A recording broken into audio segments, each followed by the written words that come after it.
Wow. Đâu rồi. Cho vào lấy gần chưa chụp thôi à. Cho vào lấy cho chưa được là món còn nó thì là cho của sao là phân tổ tụ ba đó na thì là cho tụi nó có giá là thì là tê rồi giá cái nó thì chủ nó sẽ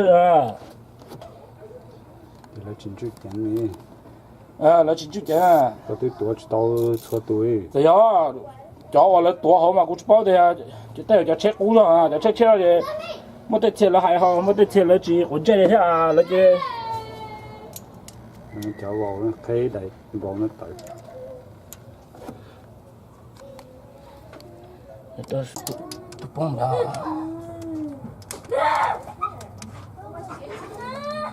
cho vào tới đấy khúc chia này nha cho vào khúc chia cho nó bông ra thôi khúc chia tới thì khai đầy hay nữa là hay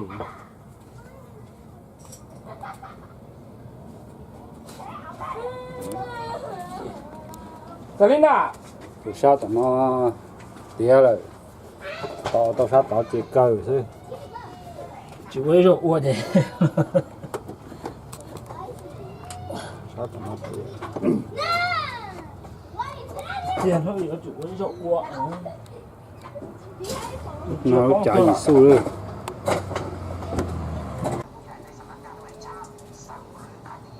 tội rồi chứ bị tỉnh rồi có nó còn gan tiền ra tụ rồi đấy chúng đâu tạ rồi cũng chỉ mới này chạy kia đó đây hồi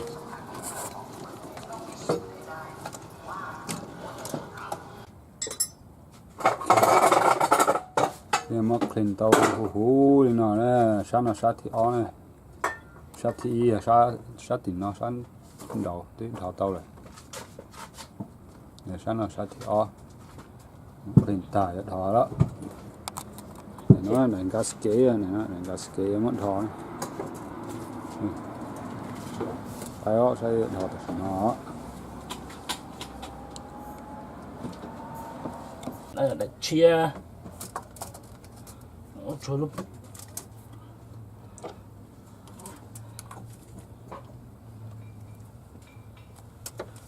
con cho nó sát tận nó đầu tàu nó này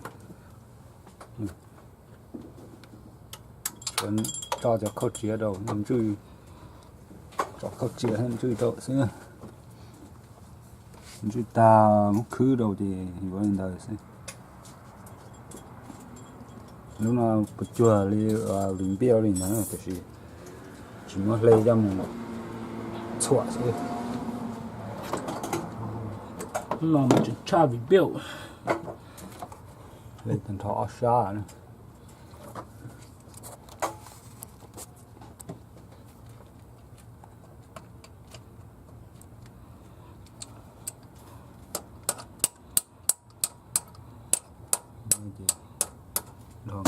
cái trâu thì muốn đã hết khử xíu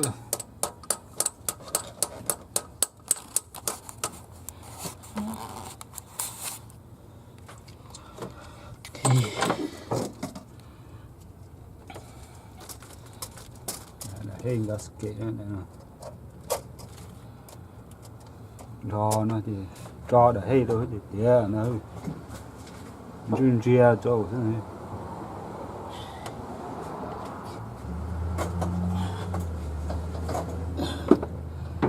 này nhỏ hư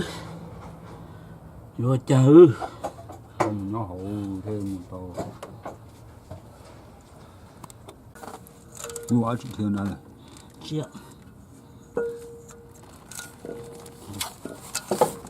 có đại hệ đó đấy chuột đây nằm ta hậu nằm mua hộp hạt đông thôi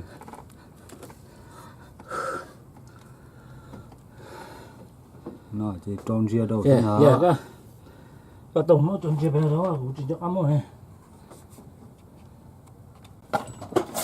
tròn chia tận thôi tròn chia tận thôi thì rồi nó tụt thu chụp phao nữa nhưng mà dân chụp chia là vừa là thay là chỉ cho ấu là tao này tiền này cho cô thế thứ được mà chỉ mà là thay rồi thì này còn để không xong thì không chia cho thế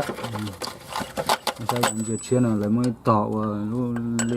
lọt thay lọt rồi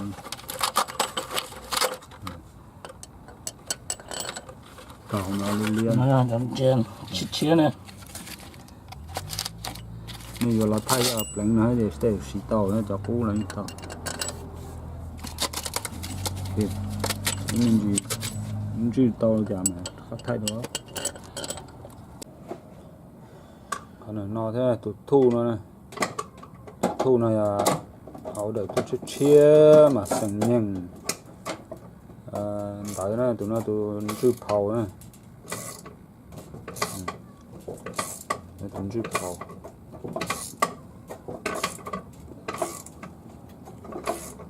khởi đã cho này thế đó khởi đã cho này thì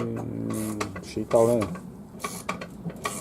cá lấy thí để nó là cá phàu này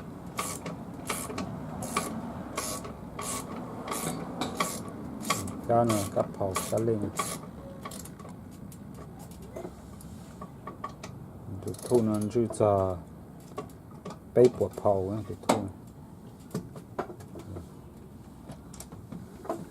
thì là tụi thu họ mòn nữa tụi con này nói thì là chỉ sau phàu thôi là sau nếu tỉnh thế là sau chỉ lùng gàm thứ gì cơ chúng tôi mất khẩn vợ giờ cơ tàu để cho gì cơ tàu vào lê nữa cái tàu lê cái thứ này tàu để hết rồi mà lấy khoai làm chữ lấy xa cho chip phao nữa thế rồi tụ thu nó tuần chữ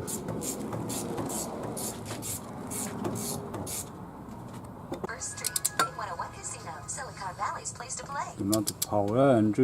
nông hen rõ được cái gì chủ thằng đó cái xài hả? dạ nó được phao á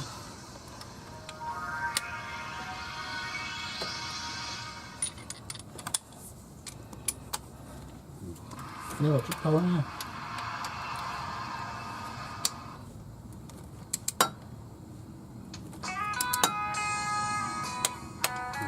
rõ nó thì xài nữa chữ lưỡi thì ó đây để chút phao nữa dạ một sao chỉ à nó chỉ cho đó chữ chầu nhưng mà mà sẽ là cho xa cho à nó chữ chầu họ cái bỏ chỉ cho đó còn nếu tỉnh mà thấy vừa tỏ cái hay xa cho đó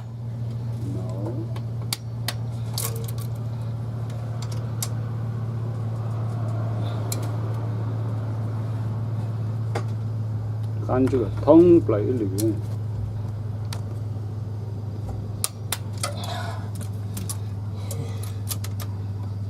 thì nó được thu xài họ gì vô anh được đó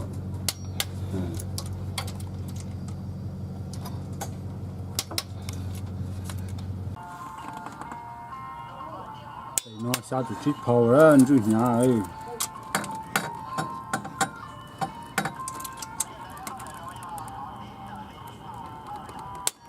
sao được chip phao anh chú dẫn chưa lo đó chúng chú dẫn chưa mẹ lùi á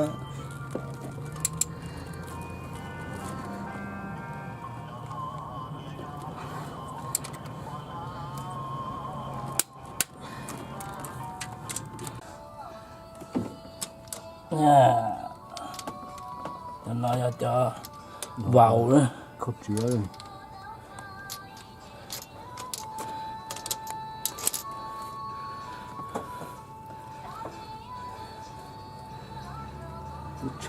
ít chả nó sắc rồi khi tập luyện ngắt chả tao nói đó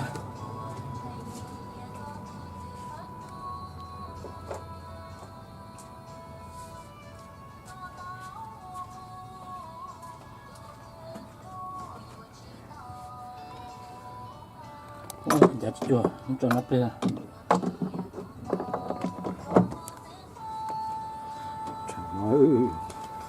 đã thủ nó đó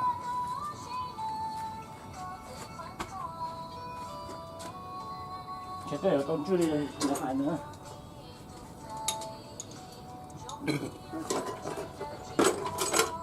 đã thon cực chỉ chả vào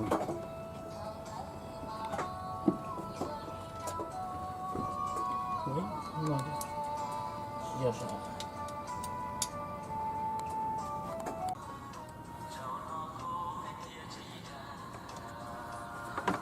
qua lu ra rồi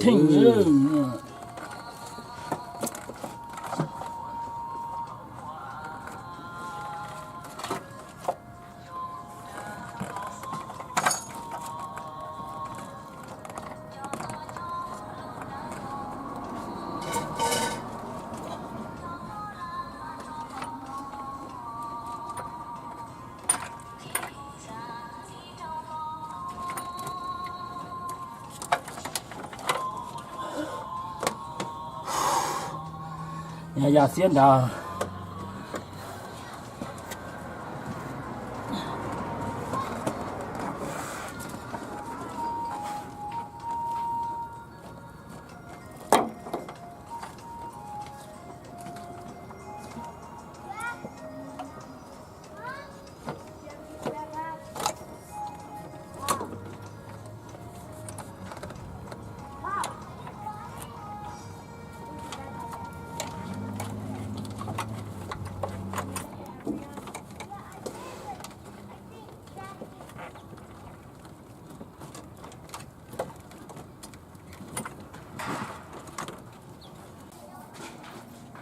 chỉ nó đua to tàu complete bây giờ cố nữa lúc nào tiêu lúc coi lúc nào nó gió nó chỉ là lúc nào coi lúc tỏ thế ba lúc coi số lẻ à complete đó ít clear nó sẽ bị trả nó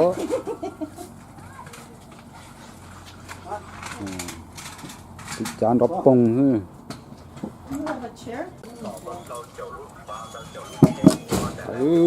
lấy gì lấy nữa tí chả nữa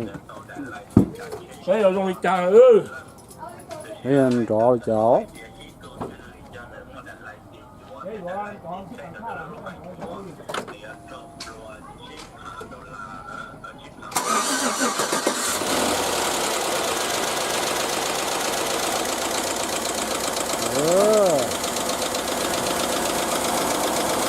thấp ba thế hả?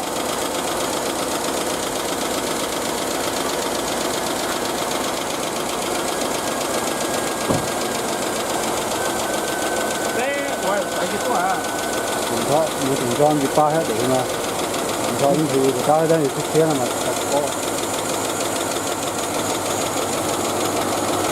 làm đó chết phải hả?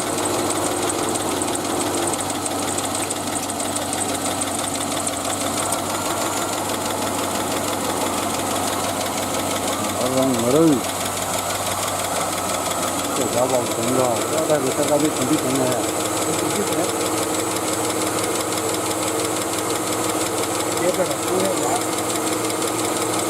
nhưng mà cái tay của mình quay tay cái là làm thế nào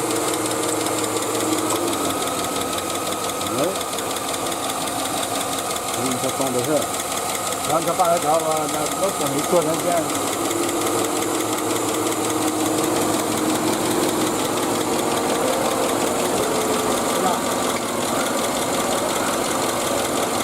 đó là nó cắm hay quá đó rong ơi nha nó ta có khó rồi đó rong lo có cút rồi cái này là thật sự thành gió món để kia cho tí trái là tí chắp ba gì nữa nào cái này đó rong chơi nhìn điêu tàu nữa tìm mua thế là sao tàu của ta hỗ trợ nàyใช้ไม่กะเอาใช้ญี่ปุ่นแล้วยิ่งกว่าไล่อะไรไทยอยู่แล้วก็ใช้ญี่ปุ่นเราไม่หลาลงเยอะเลย thì sao tàu tao lao nó cứ rơi vào trong trời